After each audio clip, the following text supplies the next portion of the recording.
ये है आदिति।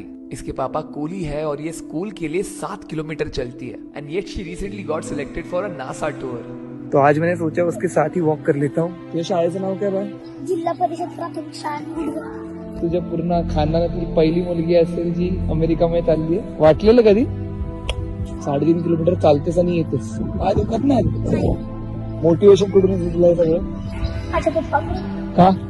कारण स्वप्न आहे त्यांचं, मी कोणीतरी मोठं व्हावा आणि उंच शिखरावर जावं. जसं ते हमाली करतात तसं मी करू नये. माझंही स्वप्न आहे की माझ्यामुळे माझ्या वडिलांची मान खाली गेली पाहिजे. आम्ही शिकावं, आम्ही मोठं व्हावं म्हणून स्वतः कष्ट करतो.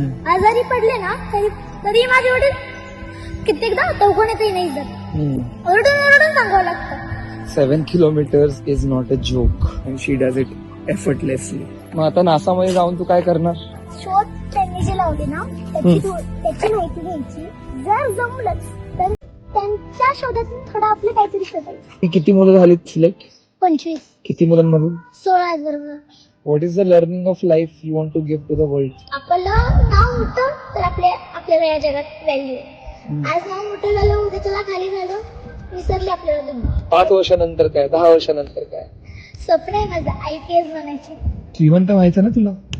नाही व्हायचं का? श्रीमंत झाल्यानंतर आपलं मन बदलतं, ऍटिट्यूड निर्माण होतं आपल्याला. त्याच्यामुळे श्रीमंत नाही, मनाने श्रीमंत व्हायचंय, अभ्यासाने श्रीमंत व्हायचंय, ते पैशाने श्रीमंत. समज या जगाला तुला एक प्रश्न विचारायचा असेल, तू काय असेल? एवढंच की मुलींना शिकवा, मुलींना घडवा, तर मुलं घडू नका.